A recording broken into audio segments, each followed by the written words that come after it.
Hello and welcome to my gaming experience. I'm Sword Rush, and if they're going to make another Rambo movie, this is more of what I want to see. Lots and lots of explosions from a bow and arrow. Okay, so let's get right into this. This is Breath of the Wild. This is my second video, and this will be more of a review of sort of things that are in the game. Right now, as you can see, I'm killing this Hoblin, I think it's something like that anyway. Hoboken? I don't know. Anyway, Hoboken. That's what it is, Hoboken. Instead of dungeons in this game, they've done they went a much different direction in that there are different outposts all spread across the whole game. And these outposts are filled with creatures, and usually there's a watchtower with a monster that'll try to find you, and if you kill all of them, then you will get a prize like this, five fire arrows. But otherwise, these outposts serve as your way to collect more weapons whenever they break, because weapons in this game break a lot. But even though they break so much, they give you so many to replace them that you don't ever really need to worry. But outside of that, a lot of the game is spent running around in landscapes such as this that are very detailed, that don't always have a lot, but when they do, all of those elements are incorporated into a very immersive experience.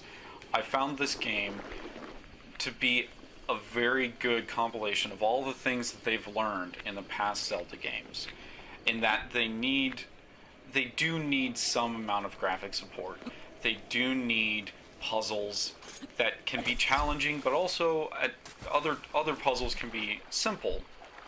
Like this one. This one, obviously I can't swim, but if I just use my magnetism, I can lift that treasure box out of the water and pull it to me so I can get what's inside.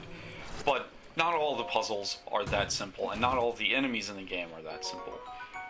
But they've done a really good job of finding ways to put those little puzzles into the different environments that are made available to you. Like in this one, the game's premise is that it's 100 years after the initial conflict with Ganon, and they've made this place look very perfect for a ruined landscape. What you would expect to see 100 years after you tried to beat Ganon. Especially with these robots here that are half in and out of the ground, whereas later on you'll see some of them actually crawling around, and they're all enemies, but these ones are difficult, so that's why I'm running away from them like a scared kitten. Because, man, look, I'm even like, oh no, get me over this wall, don't let it zap me, because my 3 hearts are just not enough. But here are where the puzzles are. That little structure, this is the inside of it. These are called shrines. There are like 120 of them spread out throughout the game. Some of them will be very simple puzzles, some difficult puzzles. Some of them will include combat, where you have to face a difficult enemy. But all of them are very interesting, and they've pulled it out of the regular part of the game so that you're not having to worry about getting attacked with these thinking sections. Now, this one in particular, this is a really early on one, so there's not much thinking in this particular one. But maybe in later videos I will show where, a more difficult one that I'm having trouble with. But right now this one gives me a bomb, and it's going to teach me how to use it, because it's one of those secret abilities, like I've said, with the magnetism.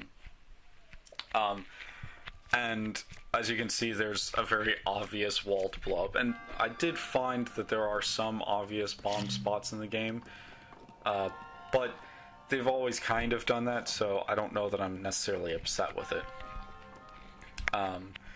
We'll just go a little bit further into this shrine, because, like I said, it's just to give you sort of a feel of what it's going to be like when you're trying to get through it and solve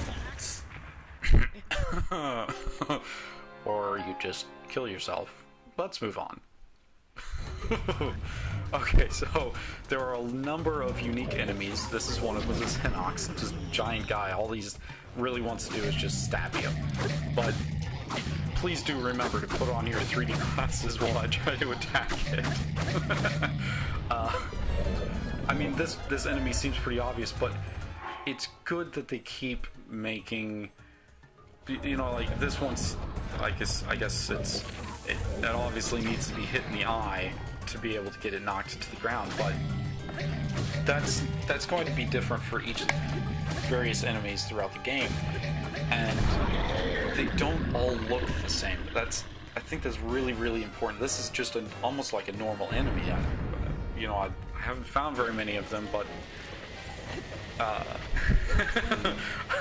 well, other times it's going to be a bad day. Like right here. I'm playing hot potato with a burning stick while everything around me is burning. Oh man, that enemy. Oh, it's so troubling. But it's so good. It's cool that there's fire everywhere, and that I'm having to try to dodge getting caught on fire even more so that I can kill this one enemy. Because like this guy, this one doesn't give you a whole lot except for his weapon that he's using to catch things on fire. So now I have a fire rod that I can use to, okay, yeah, there you go.